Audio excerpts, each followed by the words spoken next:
சட்டப்பேரவையில் நாளைக்கு 2 அரசினர் தனி தீர்மானங்கள் கொண்டு வரப்பட இருக்கிறது. நீட் தேர்வுக்கு எதிராக தீர்மானம் கொண்டு வரப்பட இருக்கிறது. அது மட்டும் இல்லாமல் வெளிநாட்டு பங்களிப்பு திருத்த மசோதாவை திரும்ப பெறக்கூடிய ஒரு தீர்மானமும் நாளைக்கு கொண்டு வரப்பட இருக்கிறது.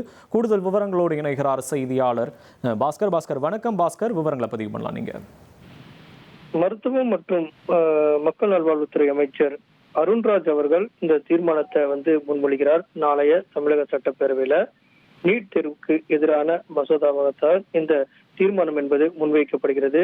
தேசிய தகுதி மற்றும் நுழைவுத் தேர்வு நீட் சமூக நீதி, சமத்துவம் மற்றும் மாநில உரிமைகளுக்கு எதிரானது என்று தமிழக அரசு தொடர்ந்து வலியுறுத்தி வருகிறது. தமிழ் வழி கல்வியில பயிலக்கூடிய மாணவர்கள், கிராமப்புற மாணவர்கள், சமூக பொருளாதாரத்துல பின்தங்கிய மாணவர்கள் ஆகியோருடைய மருத்துவ கல்வி வாய்ப்புகளை இந்த தேர்வு என்பது பெரிதும் பாதிக்கிறது.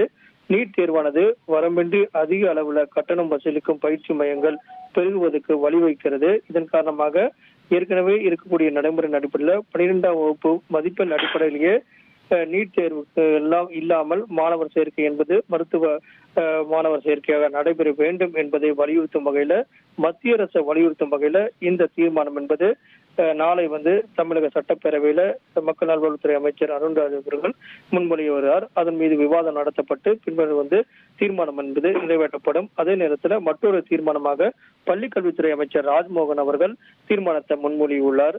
வெளிநாட்டு பங்களிப்பு திருத்த மசோதா என்ற அடிப்படையில 2026 தற்போதைய வடிவில் பதிவு காலாவதியாகக்கூடிய பதிப்பிடப்படுமல் உள்ளிட்ட அந்த மசோதா என்பது ஏற்கனவே மத்திய அரசால் கொண்டு வரப்பட்டிருக்கக்கூடிய அந்த விதிகளில் பல்வேறு விதமான எதிர் கருத்துக்கள் இருக்கிறது. இதை வலியுறுத்தும் வகையில அந்த தீர்மானமும் முன்மொழியப்படுகிறது. எந்த ஒரு திருத்த மசோதாவும் இயற்கை நீதி, விகிதாச்சாரம், சொத்துரிமை, பாதுகாப்பு, நியாயமான எதிர்பார்ப்பு மற்றும் கூட்டாட்சி தத்துவம் ஆகியவற்றை உறுதி செய்ய வேண்டும். வெளிநாட்டு பங்களிப்புகள்ல வெளிப்படைத்தன்மை மற்றும் பொறுப்புணர்வு, சட்டப்பூர்வமாக செயல்படக்கூடிய தொண்டு மற்றும் கல்வி, மருத்துவம், மத, கலாச்சாரம் மற்றும் சமூக அமைப்பின் உரிமைகளை பாதுகாக்கப்பட வேண்டும். வெளிநாட்டு பங்களிப்பு ஒழுங்குமுறை திருத்த மசோதா 2026 தற்போதைய வடிவில் இருக்கக்கூடிய அந்த மசோதாவை திரும்ப பெறக்கூடிய வலியுறுத்தும் வகையில மத்திய அரசு வலியுறுத்தக்கூடிய தீர்மானம் என்பது மத்திய அரசை வலியுறுத்தக்கூடிய தீர்மானம் என்பது பள்ளிக்கல்வித்துறை அமைச்சர் ராஜ்மோகனால் நாளை முன்மொழியப்படுகிறது. இந்த 2 தீர்மானம் மீதும் நாளை விவாதம் நடைபெற உள்ளது.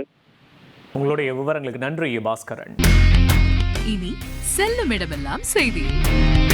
தந்தை டிவியின் வாட்ஸ்அப் சேனலை ஃபாலோ பண்ணினா செல்ல இருக்கும் இடமெல்லாம் செய்தி. இதோ QR கோட் இப்பவே ஸ்கேன் பண்ணுங்க, ஃபாலோ பண்ணுங்க.